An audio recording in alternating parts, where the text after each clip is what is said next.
Hello everyone, true English classes bye Ramesh sir को subscribe कीजिए, bell icon को press कीजिए ताकि मेरा नोटिफिकेशन सबसे पहले पहुंचे आप तक। Thank you. Hello everyone, true English classes bye Ramesh sir में आपका स्वागत है। और स्टूडेंट्स, आज की वीडियो में मैं आपके लिए लेकर आया हूं द चैप्टर ऑफ सिंटैक्स। और हर किसी भी एग्ज़ाम में, कोई भी एग्ज़ाम है, एवरी कम्पिटिटिव एग्ज़ाम, सभी में ये जो चैप्टर है सिंटैक्स बड़ी महत्वपूर्ण भूमिका निभाता है। एक या दो सेंटेंसेस इससे रिलेटेड हर एग्ज़ाम में दिखाई दे जाते हैं। तो ज़्यादा टाइम स्पेंड ना करते हुए लीजिए शुरू करते हैं अपनी आज की वीडियो। It's about syntax. तो मैं लिख रहा हूँ यहाँ वर्ड एक सिंटैक्स।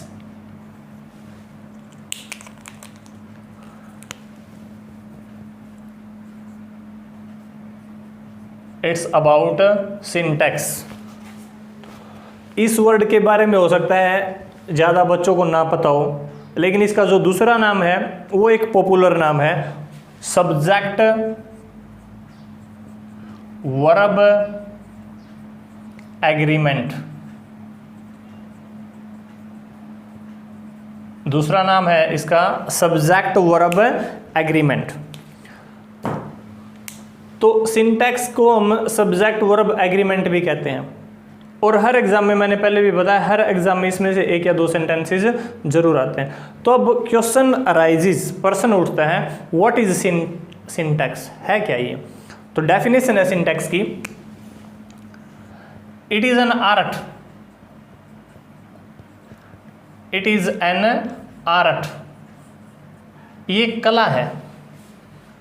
किस चीज की कला है? टू यूज, प्रयोग करते हैं इसमें हम, किस चीज का प्रयोग करते हैं? Correct verb. सिंटैक्स एक ऐसा चैप्टर है जिसमें अब हम सीखेंगे कि सही वर्ब का किस प्रकार यूज करें। यहां इज का यूज होगा, एम का यूज होगा, आर का, वॉज, वर, हैज, हैव, किसका यूज होगा? गो का यूज होगा, वेंट का यूज होगा। कैसे पता चले? ये सारी चीजें हमें कौन बताता है? सिंटैक्स बताता है। तो इसीलिए इसकी डेफिनेशन क्या है? It is an art to use correct verb, जिससे हमें पता चले किस प्रकार हम करेक्ट वर्ब का यूज करते हैं। और इसका दूसरा नाम है सब्जेक्ट वर्ब एग्रीमेंट।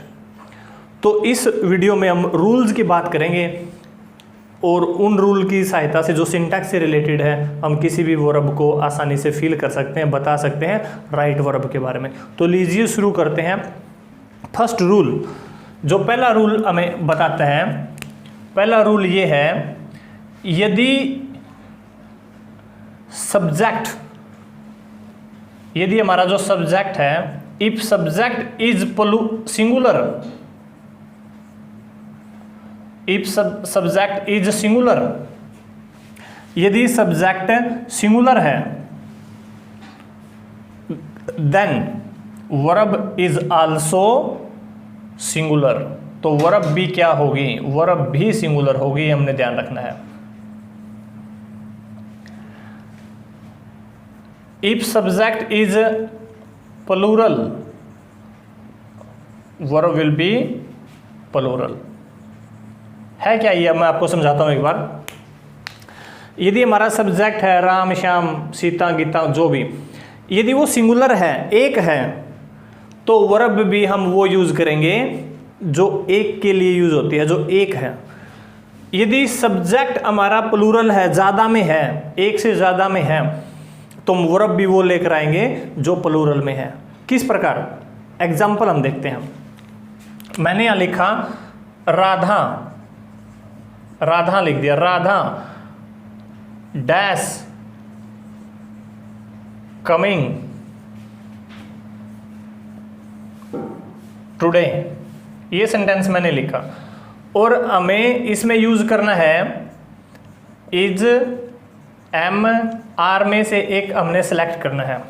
ठीक है, तो हम कौन इज, एम, आर में से क्या लेकर आए? तो हमें ये देखना होगा सब्जेक्ट एक है या ज्यादा है। एक है, ठीक है, सब्जेक्ट एक है मतलब सिंगुलर है, तो इनमें से सिंगुलर कौन सा है? इज, हम इज लेकर आएंगे। और यदि सब्जेक्ट प्लूरल है तो फिर हम प्लूरल, इसमें से प्लूरल ही लेकर आएंगे। किस प्रकार, एक एग्जांपल और देखते हैं। सब्जेक्ट, इसमें एक नेक्स्ट एग्जांपल है,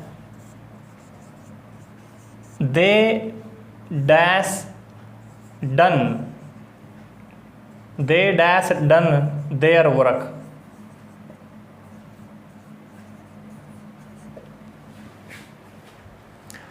और हमने इसमें यूज करना है, या तो हैज फिल करना है या फिर हैव फिल करना है।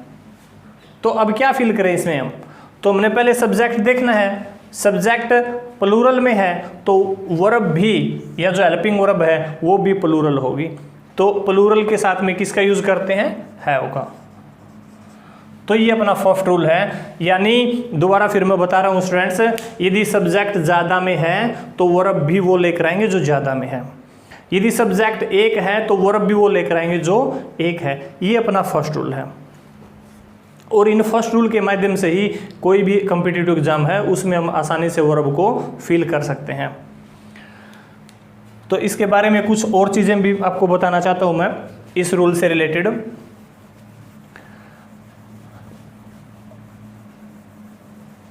यदि अब आपके सामने दो वर्ब हैं, दो वर्ड लिख दिए मैंने, गो लिख दिया और एक लिख दिया गोज, ठीक है। और रूल ये कहता है कि भाई एक है, सब्जेक्ट एक है तो वर्ब भी एक, सब्जेक्ट ज़्यादा है तो वर्ब भी ज़्यादा। तो अब आपने एक चीज़ इसमें ध्यान रखना है, ही डैश टू दिल्ली। अब क्या लेकर आए भाई, वही रूल लागू होगा, लेकिन मैं आपको यहाँ एक छोटी सी चीज़ बताना चाह रहा था, ये दिमाग में आई थी मेरे, कि भाई गो और गोज में से अब क्या लेकर आए, सब्जेक्ट एक है तो आप मोस्टली बच्चों को पता भी होगा, तो वो वर्ड लेकर आते हैं हम जिसमें एस या ई एस लगा होता है। यानी सिंगुलर के साथ में हम वो वर्ब लेकर आते हैं जिसमें एस या ई एस लगा हो, क्योंकि कई बच्चों को इसका पता भी नहीं होता। और यहाँ यदि प्लूरल है तो हम कौन सा वर्ड लेकर आएंगे, गो लेकर आएंगे। यहाँ यदि डू नॉट और डज नॉट, डू नॉट और डज नॉट में से कोई वर्ड लेकर आना है ही के पास, तो कौन सा लेकर आएंगे, डज नॉट, क्योंकि सिंगुलर के साथ में डज नॉट। यदि यहाँ ज़्यादा होते तो कौन सा वर्ड लेकर आते, डू नॉट लेकर आते हैं। तो ये पहला रूल ये कहता है, यदि एक की बात है, सब्जेक्ट एक है तो वर्ब भी एक, यदि सब्जेक्ट ज़्यादा है, प्लूरल है, तो वर्ब भी ज़्यादा। ये पहला रूल है जो आपने ध्यान रखना है। अब हम बात करें, we are talking about now rule number second. तो अब हम रूल नंबर सेकंड की बात करते हैं। और रूल नंबर सेकंड क्या कहता है, सिंगुलर नाउन, और यहां भी मैंने लिख दिया सिंगुलर, यहां भी लिख दिया सिंगुलर नाउन, ठीक है। सिंगुलर नाउन यहां भी लिख दिया सिंगुलर नाउन, और बीच दोनों सिंगुलर नाउन को मैंने जोड़ दिया एंड के द्वारा। ध्यान से समझो, नाउन नाउन और बीच में क्या रख दिया हमने, एंड। और स्टूडेंट्स नाउन कौन सी है, जहां एक की बात हो, सिंगुलर है, सीधी सी बात है। सिंगुलर नाउन को जहां एक की बात होती है, और फिर दूसरी सिंगुलर नाउन को जहां एक की बात है उसको हमने एंड से जोड़ दिया। यदि ये हमें तरीका मिले तो हमने कौन सी वर्ब का यूज करना होता है, आपने ध्यान रखना है, फिर हमें प्लूरल वर्ब का यूज करना होता है। एक नाउन दूसरी नाउन से जोड़ रखी है एंड के द्वारा, और दोनों नाउन एक है जहां एक की बात हो, तो प्लूरल वर्ब का यूज करते हैं। कैसे, तो ये देखते हैं हम। रवि नाउन है, ठीक है, और रवि एक है, ठीक है, नाउन है, किससे जोड़ दिया, एंड से, ठीक बात। फिर आगे कवि, ये भी नाउन है और कितने हैं, एक है, ठीक है। तो रवि एंड कवि दोनों जोड़ दिए, एक दोनों एक एक थे। तो यहाँ कौन सी वर्ब फिल करें, हैज और हैव में से, तो प्लूरल लेकर आएंगे हम, और प्लूरल क्या है, हैव। ध्यान रखना है स्टूडेंट्स, दो नाउन है, दोनों सिंगुलर नाउन है जहां एक व्यक्ति की बात हो, और दोनों एंड से जोड़ रखी है, तो आगे जो वर्ब यूज करेंगे वो प्लूरल वर्ब यूज करेंगे हम। हैज हैव में से हैव लेकर आएंगे, वॉज वर में से वर लेकर आएंगे, ठीक है, और डू डज में से डू लेकर आएंगे। ये चीज़ें आपने ध्यान रखनी है। इज एम आर में से आर लेकर आएंगे, इन चीज़ों का ध्यान रखना है। नाउन एंड नाउन, दो नाउन जोड़ रखी हैं, सिंगुलर नाउन है तो प्लूरल वर्ब का यूज करते हैं। ये था रूल नंबर 2। इसमें और भी एग्जाम्पल हम कर सकते हैं, 1-2 एग्जाम्पल, ताकि अच्छे तरीके से आपका क्लियर हो। ये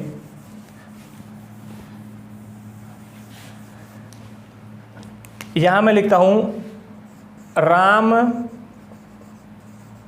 एंड गोपाल, ठीक है, रूल क्लियर हो गया भाई। नाउन है, नाउन है, किससे जोड़ दिया हमने? एंड से। Ram and Gopal dash like their country, like their country. तो इसमें क्या करें? Ram and Gopal dash like their country, अपने देश को पसंद करते हैं, तो प्लूरल हमने यूज करना है, क्योंकि नाउन और नाउन किससे जोड़ दिए? एंड से जोड़ दिए, तो प्लूरल लेकर आना है, ठीक है। तो लाइक्स तो हो नहीं सकता, लाइक्स तो एक के साथ आएगा, तो इसमें किसका यूज करेंगे? ओनली लाइक, क्योंकि प्लूरल के साथ वो वर्ब आती है जिसके साथ में एस या एस का यूज नहीं होता, सिंगुलर के साथ में वो आती है जिसमें एस या एस का यूज होता है। तो इस तरीके से हम इसमें यूज करेंगे, ठीक है। ध्यान रखना है रूल नंबर 2, बार बार ये मैंने बताया। अब मोस्ट इंपोर्टेंट मैं लिख भी देता हूं भैया, हर एग्जाम में इसमें से आपको दिखाई देता है। मोस्ट इंपोर्टेंट मैंने लिख दिया है, इस रूल को ध्यान से देखें। यहां मैंने लिखा ब्रेड एंड बटर, यहां लिख दिया rice and curry, hammer and sickle यानी हथौड़ा और छेनी या कील वगैरह बोल सकते हैं इसको, slow and study, horse and carriage घोड़ा गाड़ी, क्राउन एंड ग्लोरी ताज, ताज और शान शौकत। इसके अलावा मैंने लिख दिया राइज एंड फॉल, उठना और गिरना। ये वर्ड्स हैं, दोबारा फिर ये वर्ड्स मैं आपको बता रहा हूँ, मोस्ट इंपोर्टेंट वर्ड्स हैं ये। Bread and butter, rice and curry, hammer and sickle, slow and steady, ये जो वर्ड्स हैं जो मैंने लिख रखे हैं आप देख सकते हो, इनको एक दूसरे से रिलेटेड वर्ड्स हैं, एक ही पार्ट माना जाता है इनको। ब्रेड को जैसे कि ब्रेड को बटर का पार्ट माना जाता है, रोटी और मक्खन एक ही पार्ट माना जाता है, चावल और करी इसको एक ही पार्ट माना जाता है, एमर और सिकल को, स्लो एंड स्टडी को, घोड़ा और जो गाड़ी है उसको एक ही पार्ट माना जाता है। तो ये वर्ड आपको दिखाई दे जो एक पार्ट है एक दूसरे का, तो जो भी सेंटेंस होगा उसमें हम सिंगुलर वर्ब का यूज करेंगे। Point to be noted, most important है। ये आपको दिखाई दें, इनको एक पार्ट माना जाता है और इनके आगे ब्लैंक्स दिखाई दें तो हम सिंगुलर वर्ब का यूज करेंगे। Let's see one example. एक एग्जांपल मैंने यहाँ लिखा है ब्रेड एंड बटर, तो इनको हम एक मानते हैं। इज आर में से हमने भरना है तो क्या यूज करेंगे? इज। हैज हैव में से भरना है तो हैज, वॉज वर में से भरना है तो वॉज, ठीक है। Bread and butter is my favourite dish. इसके और एग्जांपल देखते हैं हम, 1-2 एग्जांपल इसका और देखते हैं।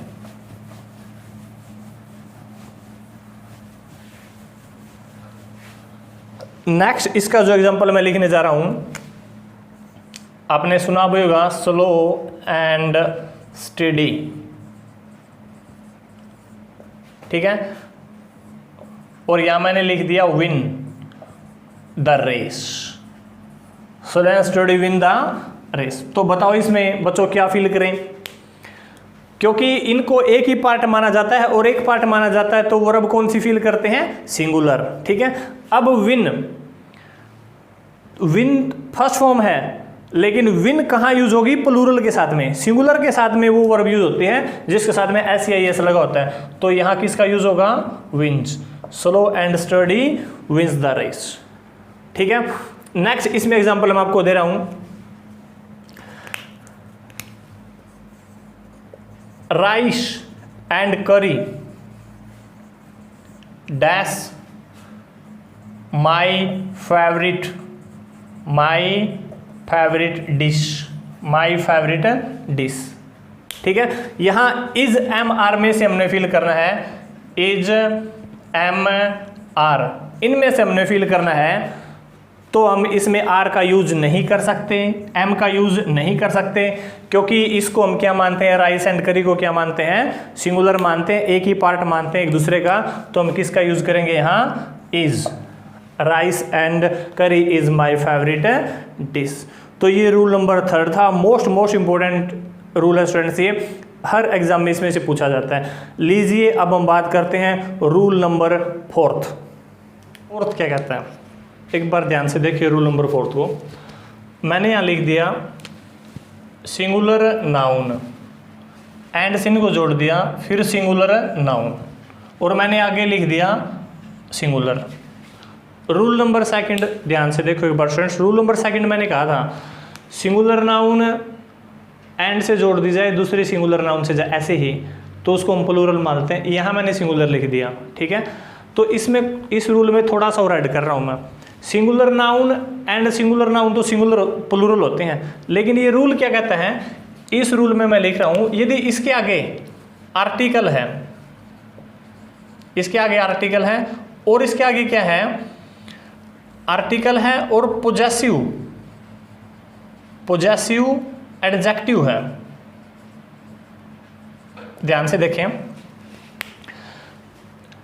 एक सिंगुलर नाउन है जो पहली, उसके आगे कोई आर्टिकल आ जाए, मतलब ए एन द, ठीक है, या फिर पोजेसिव एडजेक्टिव आ जाए। पोजेसिव एडजेक्टिव क्या होता है, जैसे माई, ठीक है, हिज, यूअर, अवर, इस प्रकार के वर्ड आ जाएं, ये वर्ड आ जाए या फिर आर्टिकल आ जाए, कहाँ, पहली जो सिंगुलर नाउन है इसके आगे, फिर एंड और फिर सिंगुलर नाउन आ जाए, तो फिर वर्ब भी कौन सी होगी, सिंगुलर होगी। किस तरीके से, मैं एक सेंटेंस यहाँ लिख रहा हूं, द प्रिंसिपल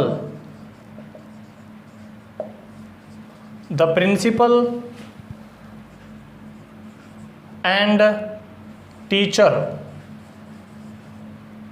सॉरी टीचर की जगह और कुछ वर्ड लिख देते हैं, the principal and poet dash there, और हमने फील करना है इसमें वॉज और वर में से। तो ध्यान से देखें रूल क्या है, एक नाउन फिर दूसरी नाउन एंड से जोड़ दी, लेकिन पहली नाउन के आगे द है, आर्टिकल में से कोई वर्ड आ जाए या फिर पोजेसिव एडजेक्टिव में से कोई वर्ड आ जाए, तो फिर वर्ब भी सिंगुलर फील करते हैं, और वर्ब सिंगुलर कौन सी है, वॉज है। तो यहाँ किसका यूज करेंगे, वॉज का यूज करेंगे। एक एग्जाम्पल और देखते हैं ताकि आप अच्छे तरीके से समझ जाओ। ये पहले मैं आपको रूल ये दोबारा फिर समझाने की कोशिश कर रहा हूं, एक बार शुरू से फिर समझाते हैं। सिंगुलर नाउन एक दूसरे सिंगुलर नाउन एंड से जुड़ी हुई हैं, और इस पहली सिंगुलर नाउन से पहले आपको कोई भी आर्टिकल दिखाई दे जाए, ठीक है, या पोजेसिव एडजेक्टिव दिखाई दे जाए। पोजेसिव एडजेक्टिव, ये पोजेसिव एडजेक्टिव क्या होते हैं भाई, माई, ठीक है, हिज, हर, यूअर, अवर, ये वर्ड होते हैं। ये इसके आगे आ जाएं और फिर ये नाउन है तो उसको हम वर्ब को मानते हैं सिंगुलर, जैसा कि हमने एक एग्जांपल दिया था। और भी देखते हैं, the poet and teacher dash, ठीक है।